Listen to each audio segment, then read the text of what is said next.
Marble আমাদের সবারই favourite. আর আমাদের সবারই মনে হয় যে আমাদের বাড়িগুলো যদি মার্বেল দিয়ে তৈরি হতো তাহলে বেশ ভালোই হতো। Hence today we are going to visit the lavish palace of Kolkata which is made by marble.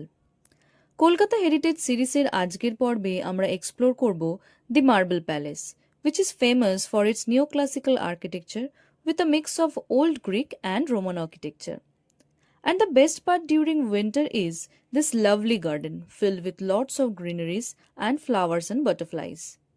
কিন্তু আফসোস এই যে ভিতরে একেবারেই ফটোগ্রাফি আর ভিডিওগ্রাফি বারণ, তাই এত সুন্দর একটা জায়গা তোমাদের সাথে শেয়ার করতে পারলাম না।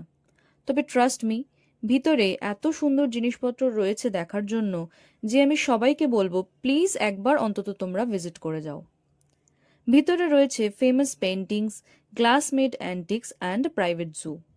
মানডে আর থার্সডে বাদে রোজ সকাল 10টা থেকে বিকেল 4টে অবধি খোলা, এন্ট্রি ফ্রি, শুধু একটা গভর্নমেন্ট আইডি ক্যারি করতে হবে। এই প্লেসটা তোমাদের দেখাতে পারলাম না ঠিকই, তবে আর একটা সুন্দর জায়গা আজকে তোমাদের দেখাবো। বড়বাজার কলকাতার দ্বিতীয় ব্যস্ততম এরিয়া বলা যায় একে। অবভিয়াসলি শিয়ালদা প্রথম, তবে আমার পার্সোনাল আন্ডাররেটেড ওপিনিয়ন হলো শিয়ালদার ভিড়টা তবুও ম্যানেজেবল, কিন্তু বড়বাজারেরটা নয়। বড়বাজার দেখে তোমরা হয়তো আন্দাজ করতে পারছো যে নেক্সট ডেস্টিনেশনটা কি। এই যে কলকাতার সবচেয়ে বড় ও সুন্দর মসজিদ, নাখোদা মসজিদ। জাকারিয়া স্ট্রিটের খুব কাছেই রয়েছে এই মসজিদটা।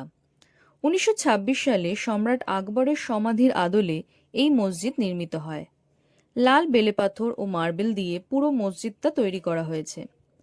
এটাও কলকাতার আরেকটা অন্যতম হেরিটেজ বিল্ডিং। আর্কিটেকচার নিয়ে তো কিছু বলারই নেই, অসম্ভব সুন্দর ও নিখুঁত হাতের কাজ, সাথে ইসলামীয় ঘরানার ছোঁয়া। গ্রাউন্ড ফ্লোরটা বেশ বড় আর খুব সুন্দর। এখানে আছে একটা সুন্দর ওয়াটার বডি, মাঝে একটা ফোয়ারা, আবার ছোট ছোট মাছও আছে জলে। নামাজ পড়ার আগে এখান থেকে জল নিয়ে ওয়াজু করে তারপর নামাজ পড়া শুরু হয়। এছাড়া আছে একটা বড় প্রেয়ার হল, যেখানে প্রায় 10,000 লোক একসাথে বসে প্রেয়ার করতে পারে। ওপরের ঘরগুলোতে থাকার ব্যবস্থা আছে, আর ওপরে যাওয়ার জন্য সিঁড়ির ব্যবস্থাও আছে। নাখোদা মসজিদ থেকে বেরিয়ে একটু বড়বাজারে শপিং করলাম, সেটা দেখিয়ে তোমাদের আর বোর করলাম না। আজ তাহলে এই পর্যন্তই রইল। নেক্সট ভ্লগে আবার নতুন কোনো প্লেস এক্সপ্লোর করব এবং অবশ্যই হাজির হব তোমাদের সাথে সেই স্টোরি শেয়ার করতে। Till then, stay tuned with us and subscribe for more.